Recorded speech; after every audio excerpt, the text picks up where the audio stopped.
لڑکے نے داڑھی رکھی تو ماں کہے گی کہ بیٹا داڑھی کٹا دو، نعوذ باللہ تم داڑھی میں اچھے نہیں لگ رہے ہو، ارے تم مسلمان ہی کہاں رہی جو نبی کی سنت کو تو اچھا نہیں بتا رہے۔ آج جو ہماری بچیاں، آج جو ہمارے بچے دین سے نکل رہے ہیں، غیروں کے پاس جا رہے ہیں، یہ ساری چیزیں معاف ہو سکتی ہیں، لیکن شرک اور کفر کو اللہ تعالیٰ معاف نہیں کریں گے۔ کم سے کم خرچ کریں، وقت پر شادیوں کا نظم کریں اور اس کے اندر سادگی کو برقرار رکھیں، تاکہ یہ گندگی جو کفر اور شرک کی گندگی اس راستے سے آ رہی ہے اس سے ہم محفوظ رہ سکیں۔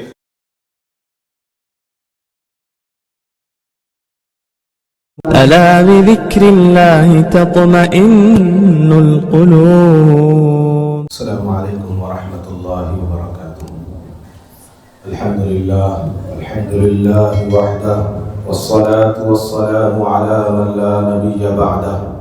أما بعد، أعوذ بالله من الشيطان الرجيم. بسم الله الرحمن الرحيم.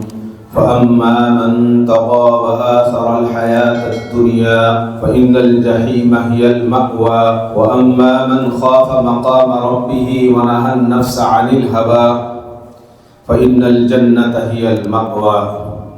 صدق الله مولانا العظيم وصدق رسوله النبي الكريم وعلى آله وأصحابه أجمعين والحمد لله رب العالمين. محترم حضرات، قرآن کریم کی سورہ نازعات کی آیات میں نے آپ کے سامنے تلاوت کی ہیں۔ اتفاق یہ ہے کہ آج 26 رجب ہے اور آج ہی کے دن معراج کا واقعہ پیش آیا تھا۔ معراج کا واقعہ ہمیں کیا سبق دیتا ہے؟ آج ہم اس کو بھول گئے اور اس کے علاوہ دوسرے کاموں میں لگ گئے، شیطان نے ہمیں دوسرے کاموں میں منہمک کر دیا۔ معراج کا اصل سبب یہ ہے کہ ہم آخرت کو ترجیح دیں، نماز کی پابندی کریں اور شرک سے بچیں۔ اسی کے تعلق سے اللہ تبارک و تعالیٰ نے ان آیات میں ارشاد فرمایا ہے کہ جو لوگ سرکشی کریں اور دنیا کی زندگی کو آخرت کی زندگی پر ترجیح دیں، ان کا ٹھکانہ دوزخ ہے۔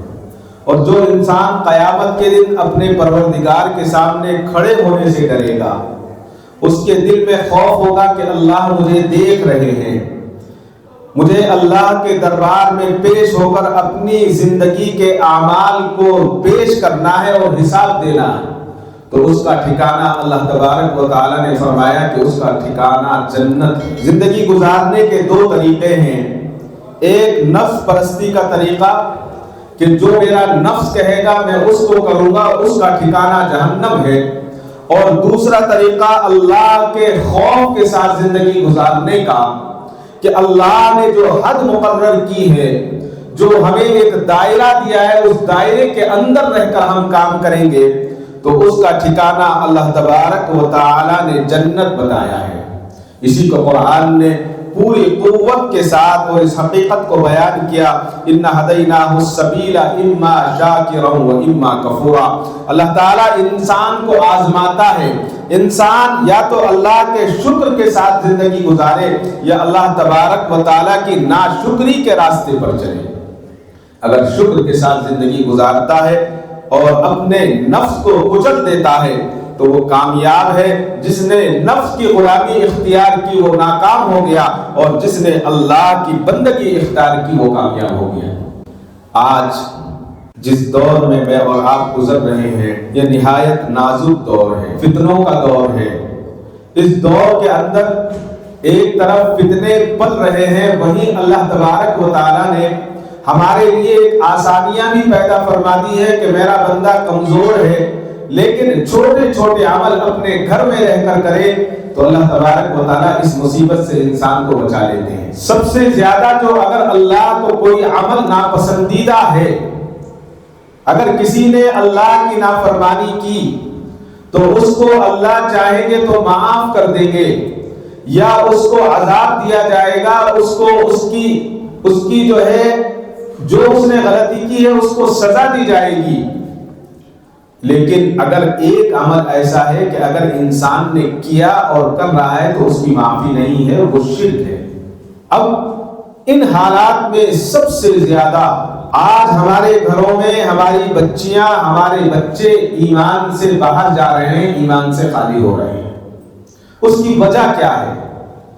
اس کی وجہ یہ ہے کہ ہمارے گھروں سے دینی ماحول ختم ہو گیا۔ اب اس کے لیے علماء کرام نے فرمایا کہ اس کا آسان طریقہ یہ ہے کہ اپنے گھر کو دینی ماحول میں رنگیں اور آزاد خیال غیروں کے طریقوں سے اپنے گھروں کو پاک کرے، بچوں کی صحیح دینی تعلیم ہو اور عمدہ تربیت کا نظام ہو۔ اور پھر آگے بتایا کہ خصوصاً یہ جو موبائل ہے، اب تو ٹی وی ختم ہو گیا، پہلے تو لوگ ہر آدمی ٹی وی کے بارے میں کہا کرتا تھا، ان موبائلوں پر ڈرامے اور ایسی فلمیں جس سے اسلام کی حقانیت اور اسلام کی جو ہے سچائی پر ضرب لگتی ہو، ایسی فلموں سے کنارہ کیا جائے اور ایسی چیزیں نہ دیکھی جائیں۔ اسلام سے زیادہ سچا مذہب کہیں ہے کیا دنیا میں؟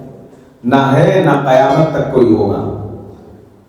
ان الدین عند اللہ الاسلام، اسلام مذہب کو اگر سائنسی اعتبار سے آپ کو سمجھنا ہے، آج کا زمانہ سمجھنے والا زمانہ نہیں، آپ محبت سے سمجھائیے، الٹی بات کرتے ہیں کہ سائنس تو یہ کہتا ہے، سائنس تو یہ کہتا ہے۔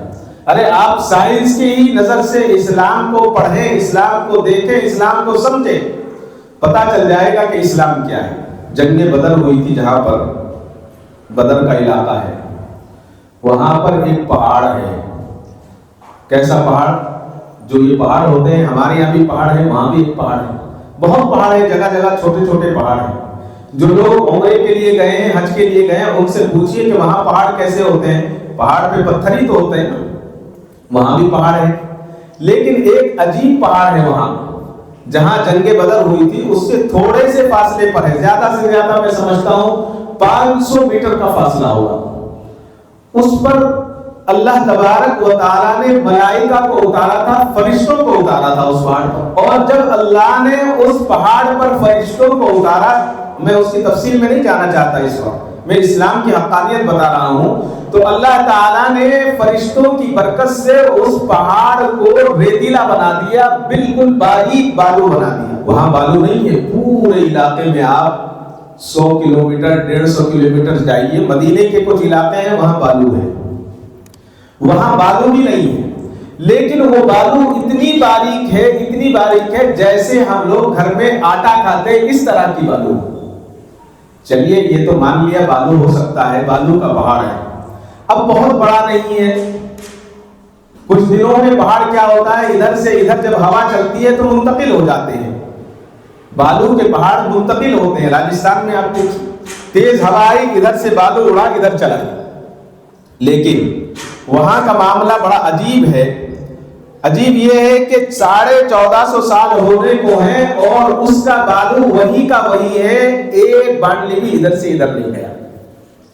جب ہوا چلتی ہے پتھر اڑ جاتے ہیں، جھاڑ نکل جاتے ہیں، ادھر کی بالو ادھر جاتی ہے، پتھر چلے جاتے ہیں، لیکن اللہ تعالیٰ نے اس بالو کو یہ قوت عطا کی ہے، اللہ تعالیٰ نے اس کو حکم دیا ہوگا، وہ بالو وہیں کے وہیں موجود ہے 1450 سال سے اور قیامت تک رہے۔ اللہ اکبر۔ اب بتائیے سائنس والے کہاں ہیں جو سائنس سے کہتے ہیں کہ ہم سائنس سے اسلام کو سمجھنا چاہتے ہیں؟ جائے سمجھیں، اپنی سائنس کو دیکھیے، اللہ تبارک و تعالیٰ بہت بڑے ہیں۔ تو اسلام کی حقانیت کو اگر سمجھنا ہے، آپ جو سائنس کے اعتبار سے سمجھنا چاہیں سمجھیں، سارا سائنس بیکار ہے، سارا سائنس فیل ہو گیا ہے کہ یہ کیا ہوا۔ ہوا آتی ہے، تیز ہوا آتی ہے، ادھر کے پتے ادھر جا رہے ہیں، ادھر کا کچرا ادھر جا رہا ہے، لیکن وہ بالو اپنی جگہ پر موجود ہے۔ یہ اسلام ہے، عرض یہ کرنا ہے۔ اور ہمارے یہاں خصوصاً ہندوستان کے اندر آج نہیں، آج سے 100 سال پہلے ہمارے بزرگوں نے سمجھ لیا تھا کہ آنے والا وقت بہت خطرناک ہوگا، لہٰذا انہوں نے ایک بات رکھی تھی کہ آدمی اپنے گھر کی تعلیم کرے۔ آج سمجھ میں آ رہا ہے کہ اس کے کیا فائدے تھے۔ علماء فرماتے ہیں کہ روزانہ گھر کے افراد کچھ جمع ہو کر بیٹھ جائیں، قرآن کریم کی تلاوت، اس کے بعد حدیث پڑھی جائے اور سب سنیں، چند منٹ، زیادہ ضرورت نہیں ہے، چند منٹ ہم وقت نکالیں اور درود شریف پڑھیں، درود شریف کی محفل سجائیں۔ اور اگر ہم پڑھ نہیں سکتے، ہم سنا نہیں سکتے، تو تو آج تو بڑا آسان زمانہ ہے، آن لائن کا زمانہ ہے، آپ موبائل کے ذریعے آپ آرام سے کسی کی کتاب سن سکتے ہیں، بیان سن سکتے ہیں، قرآن سن سکتے ہیں۔ یقین جانیں کہ تھوڑی مدت گزرے گی، گھر میں دینی ماحول بننا پیدا ہو جائے گا، اور اس کے ساتھ ساتھ کفار و مشرکین کی جو بری چیزیں ہیں اپنے بچوں کو ہم اس سے آگاہ کریں کہ یہ چیز غلط ہے، یہ باطلہ ہے، اس سے نفرت پیدا کریں اور ان کی رسوموں سے دور رہیں، تاکہ انہیں پتا چلے کہ یہ چیز غلط ہے۔ علماء کی صحبت اختیار کریں، بزرگوں کی صحبت اختیار کریں، ان سے تعلقات پیدا کریں، اور اللہ تبارک و تعالی اور اللہ کے رسول صلی اللہ علیہ وسلم کی محبت اپنے دلوں میں پیدا کریں۔ اسلام کے تعلق سے یہ باتیں سب سے زیادہ ضروری ہیں، اور پھر ان میں جو سب سے اہم ہے، جیسے ہی خصوصاً بچیوں کی عمر ان کی شادی اور نکاح کی ہو تو ان کا فوراً نکاح کیا۔ ماں کے ساتھ بچیوں کا تعلق اچھا ہو، بچوں کا تعلق اچھا ہو، اور اس سے بھی زیادہ ایک اہم چیز ہمارے خاندان میں، رشتہ داروں میں، گھروں میں جو بیوائیں ہیں ان بیواؤں کے نکاح کا بھی نظم کیا جائے۔ آج اس کی طرف سے ہم بہت زیادہ ہم لاپرواہ ہیں، اور خصوصاً شادیوں کو سستا کیا جائے اور جہیز کی لعنت سے اپنے آپ کو بچانے کی کوشش کی جائے، اور ہر حال میں بچایا جائے۔ تب ہم اس پر قابو پا سکتے ہیں کہ آج جو ہمارے بچے اور بچیاں اسلام سے باہر غیروں کے دین پر جا رہے ہیں، تب اس وقت بچ سکتے ہیں، ورنہ بچنا بہت مشکل ہے، بہت مشکل ہے۔ آدمی یہ سمجھتا ہے کہ ایسا نہیں ہے، ویسا نہیں ہے۔ بھائی ایسا ہی ہے، جیسے ہم زندگی گزاریں گے، ہم نے اپنے نفس کے خاطر ایسا کیا تو پھر ہمیں اس کی سزا ایسی ہی ملے۔ بہت برا حال ہے۔ ابھی دلی کے چند مہینے پہلے، زیادہ پرانی بات نہیں بتا رہا ہوں، چند مہینے پہلے دلی کے کچھ علماء بیٹھے، اور علماء نے بیٹھ کر وہاں پر میٹنگ کی اور کہا کہ ہم اس پر تھوڑا سا یہ دیکھیں کہ یہاں پر اس وقت جو ہے ہمارے علاقے میں کیا حال ہے۔ تو لوگوں کو یہ پتا چلا کہ کئی سو بچیاں مرتد ہو چکی اور غیروں کے ساتھ رہ رہی ہیں۔ مالیگاؤں کو آپ لے لیجیے اور دوسری جگہوں کو لے لیجیے، کہنے کی ہمت نہیں ہوتی، زبان کھلتی نہیں ہے، طاقت نہیں ہے کہ میں یہ بات کہہ سکوں کہ ہزاروں بچیاں آج غیروں کی یہاں جا رہی ہیں۔ کس لیے جا رہی ہیں؟ اس کی وجہ کیا ہے؟ اس کی وجہ صرف اور صرف جہیز ہے، اس کے علاوہ دوسری چیز نہیں۔ بنشنکری کی ایک خاتون ہمارے پاس دوا کے لیے آتی تھی، تو اس کی زبان اور اس کے انداز سے ایسا محسوس ہوتا کہ یہ مسلمان ہے۔ تو ایک دن میں نے کیا کیا، اس کو جو دوا لکھی میں نے اردو میں لکھ کر اس کو پرچہ دے دیا۔ اس نے فوراً پڑھا اور کہا کہ اچھا ٹھیک ہے۔ میں نے کہا تم بیٹھو ذرا۔ وہ بیٹھ گئی۔ میں نے کہا سچ بتاؤ تمہارا نام کیا ہے؟ اللہ اکبر۔ اس نے جب اپنا نام بتایا میری آنکھوں میں پانی آ گیا اور میرے پاس کوئی چیز نہیں تھی کہ میں اس سے کوئی جواب دے سکوں۔ میں نے کہا اس کی وجہ کیا ہے یہ بتائیے۔ اس نے کہا کہ بھیا مت پوچھو، اس کو یہی ختم کر دو بات۔ میں نے کہا نہیں آپ بتائیے تو صحیح، اگر ہم آپ کے کچھ کام آ سکتے ہیں تو ہم انشاءاللہ تیار ہیں، ہم آپ کے کام آئیں گے۔ ایک بچہ 18 سال کا، ایک بچہ اس کا 20 سال کا، دونوں کرسچن، شوہر کرسچن۔ میں نے کہا پھر بات بتائیے کیا ہے؟ اس نے کہا کہ میری عمر شادی کی ہو رہی تھی، میرے جتنی 3 بہنیں اور تھی، جو بھی آتا 50,000 جوڑے کے پوچھتا تھا، اس لیے میں نے بھاگ کر کرسچن سے شادی کر لی۔ میں نے کہا آپ اسلام میں آ جائیے، آپ کے شوہر سے بھی بات کریں گے۔ تو اس نے رو کر کہا کہ میں نہیں آ سکتی۔ میں نے کہا کیوں نہیں آ سکتی؟ آپ اپنے گھر جائیے، آپ کے گھر والوں سے بات کریں گے۔ تو اس نے کہا اگر میں گھر جاؤں گی میرے دوسرے بہنوں کی شادیاں بھی نہیں ہوں گی۔ بتائیے اس کا ذمہ دار کون ہے؟ اس کا ذمہ دار میں اور آپ ہیں۔ میں اور آپ اس کے ذمہ دار ہیں، اس لیے کہ ہم نے اس کو رواج دیا پیسے لینے کو، شادی کی دعوت کو ہم نے رواج دیا، ان تمام خرافات کو جس کے اسلام میں گنجائش نہیں۔ وہیں مارچ کے مہینے میں پچھلے سال جو ابھی 2025 گزرا ہے، 2 مسلمان بچیوں نے ایک آشرم میں جا کر شادی، اور ایسا نہیں تھا کہ وہ بچیاں کوئی بے دین گھر کی تھی، دیندار گھرانے کی۔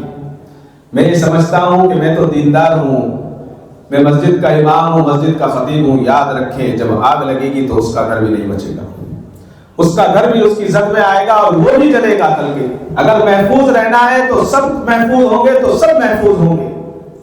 2 بچیاں آشرم گئی، انہوں نے شادی کر لی، اور وہاں کے ہندوؤں کے رسم و رواج کے مطابق وہاں شادی ہوئی، ذمہ داروں نے کھڑے ہو کر شادیاں کی۔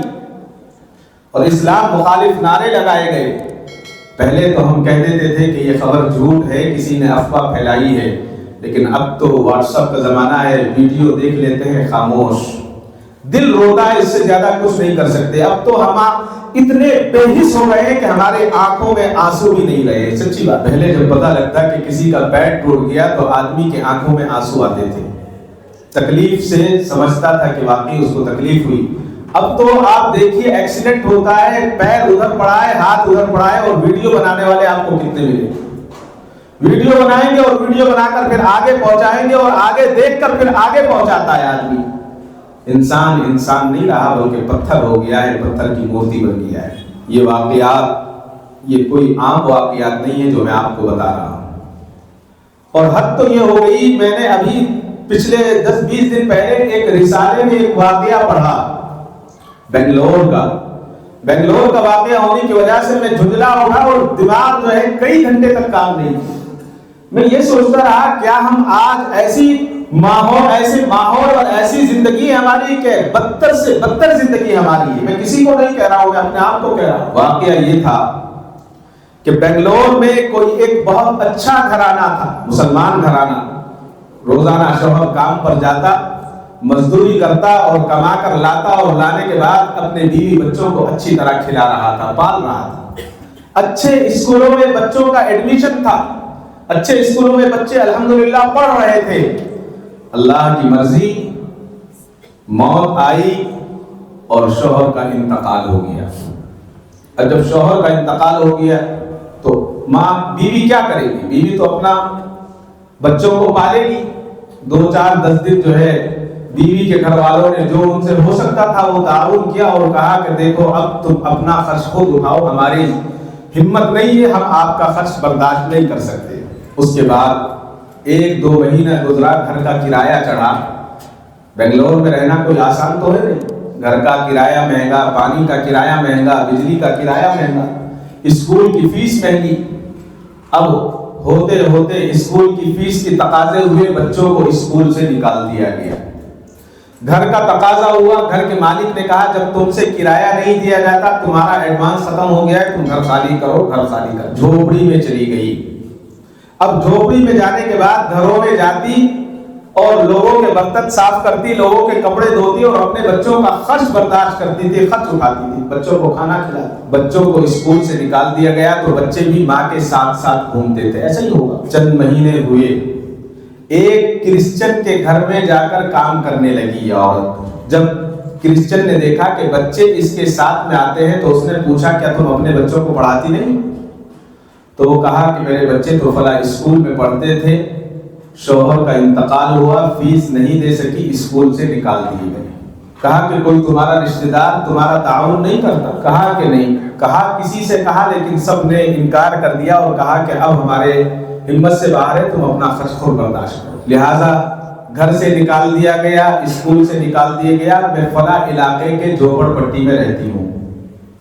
تو کرسچن نے کہا کہ ٹھیک ہے، میرے یہاں ایک نوکروں کے لیے گھر ہے جو ہمارے یہاں کام کرتے ہیں، تم آؤ اور اس میں رہو۔ اس کے بچوں کو بلایا اور بلا کر اس کو رکھا، اور رکھنے کے بعد کہا کہ میں تمہیں کرسچن ہونے کی دعوت نہیں دیتا، تم اپنے دین پر رہو اور یہاں رہو، تمہارے بچوں کی فیس میں ادا کروں گا، تمہارے کھانے کا راشن میں دوں گا، تم میرے گھر کام کرو اور آرام سے رہو۔ اب اخلاق کا مظاہرہ جب اس نے دیکھا، چند مہینے گزرے، چند مہینے گزرنے کے بعد اس نے اسلام کو ترک کر دیا اور عیسائیت کو اختیار کر لیا۔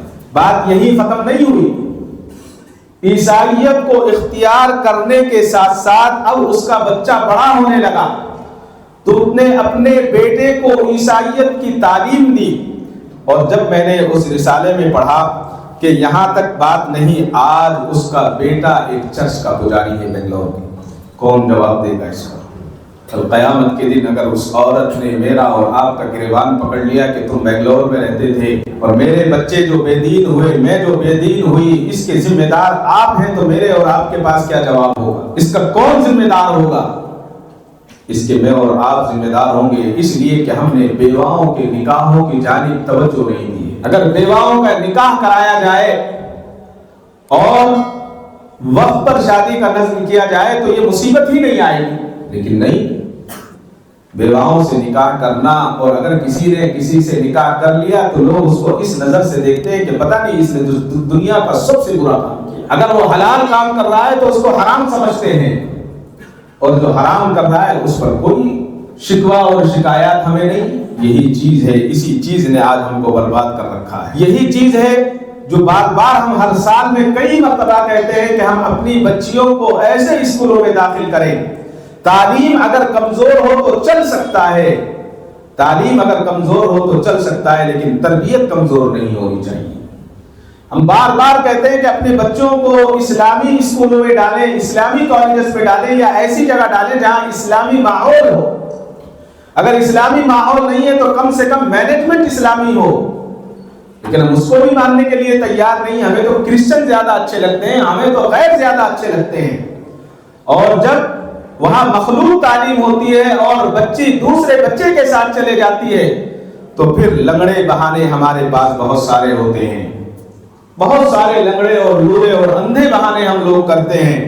کوئی کہتا ہے کہ ہماری بچی کو فرقے باطلہ کے فلاں نے اس طرح سے بہکا لیا ہے، بہکانے کی وجہ سے آ گئی ہے، اور بچی ایسی نہیں تھی، بچی تو بہت دیندار تھی۔ ارے بھائی وہ کس دینداری کی بات کر رہے ہو؟ جب وہ اسلام میں نہیں رہی تو اس کا دین کیسا رہا؟ لوگوں کو کہتے ہوئے سنا، ایک صاحب کہہ رہے تھے میرے سامنے، ان کے یہاں ایک حادثہ پیش آیا، ان کی بچی چلی گئی تو کسی صاحب سے کہہ رہے ہیں اصل میں ہماری بچی پر جادو کے ذریعے قابو کر لیا گیا۔ ہاں ہو سکتا ہے کیا ہو، ممکن ہے، لیکن تم نے موقع آنے کیوں دیا؟ اس طرح کا کیوں موقع آنے دیا؟ اس لیے موقع دیا ہے کہ آپ نے اس کے ایمان ایسی جگہ پر اس بچی کا داخلہ کرایا جہاں ایمان محفوظ تھا ہی نہیں۔ یہ سب ہم لوگ اس طرح کے بہانے کر کر سمجھتے ہیں کہ ہم سماج سے بچ جائیں گے، سماج سے آپ بچ جائیں گے۔ سماج تو اتنا بے حس ہو گیا ہے، اتنا بے حس ہو گیا ہے، کوئی اگر قتل کر کے آ رہا ہے تب بھی اپنے برابر میں اس کو بٹھاتے ہیں اور شان سے کہتے ہیں کہ انہیں فلاں کا مرڈر کیا تھا۔ بے حس ہو گیا ہے، ضمیر ہمارے مر گئے ہیں۔ یہ نہیں ہے کہ ہم اس کو ذلیل کریں، ہم اس کو توجہ دلائیں۔ اگر بچہ دیندار بن رہا ہے تو کہیں تو ماں باپ آڑن کھڑے بنتے ہیں، کہتے ہیں کہ ارے تو نے داڑھی کیوں رکھی؟ اگر تو نے داڑھی رکھ لے تو تیرا رشتہ نہیں ہوگا۔ بار بار واقعات آتے ہیں ہمارے سامنے، بچے نے، لڑکے نے داڑھی رکھی تو ماں کہے گی کہ بیٹا داڑھی کٹا لو، نعوذ باللہ تم داڑھی میں اچھے نہیں لگ رہے ہو۔ ارے تو مسلمان ہی کہاں رہی جو نبی کی سنت کو تو اچھا نہیں بتا رہی ہے۔ کہیں ماں روکتی ہے، کہیں ماں اگر تربیت یافتہ ہے، ماں کہتی ہے کہ نہیں بیٹے نے میرے داڑھی رکھی ہے، اس کے چہرے پر سنت نبوی بڑی اچھی لگ رہی ہے، تو وہاں کیا ہوتا ہے؟ باپ کہتا ہے کہ نہیں ابھی رشتہ نہیں ہوا اس لیے داڑھی مت رکھو، جب رشتہ ہو جائے گا، شادی اور بچے ہو جائیں گے تب داڑھی رکھو۔ اور اگر کہیں ماں اور باپ تیار ہیں تو وہاں لڑکی کا باپ یہ کہتا ہے کہ لڑکے کے داڑھی نہیں، لڑکے کے داڑھی ہے تو ہم اپنی بچی کی شادی نہیں کر سکتے۔ عمر زیادہ نظر آ رہی ہے۔ لعنت ہو ایسے لوگوں پر جو سنت نبوی صلی اللہ علیہ وسلم کا مذاق اڑاتے ہیں۔ یہ حقیقت میں سنت کا مذاق ہے۔ اگر کسی نے یہ کہا کہ تیرے چہرے پر داڑھی اچھی نہیں لگ رہی ہے تو یہ سنت کا مذاق ہے، یہ داڑھی کا مذاق نہیں۔ یہ جو آج شب معراج کی رات ہے، میں نے قرآن کریم کی ان آیات کو اسی لیے موضوع بنایا کہ آج جو ہے ہم یہ سمجھتے ہیں کہ بڑی رات ہے اور آج کی رات میں فلاں کام کرنا ہے، فلاں کام کرنا ہے۔ کہیں بھی حدیث میں نہیں ہے کہ اس رات کے اندر کوئی الگ عبادت ہو، کہیں بھی نہیں ملے گا۔ ہاں معراج کی رات ہے، اچھی بات ہے، آپ نوافل ادا کریں، اچھے کام کریں، اس سے کوئی نہیں روکتا، صرف آج ہی کی رات نہیں روزانہ کریں، لیکن فرض کو چھوڑ کر نفل ادا کریں اس کی بھی اجازت نہیں ہے۔ پہلے فرض ادا کریں بعد میں نفل ادا کریں۔ اس رات کے اندر اللہ تبارک و تعالیٰ نے اللہ کے نبی کو، اس امت کو 3 انعام عطا فرمائے۔ اس پوری بات کا خلاصہ یہ ہے کہ 3 انعام عطا فرمائے۔ پہلا انعام کیا تھا؟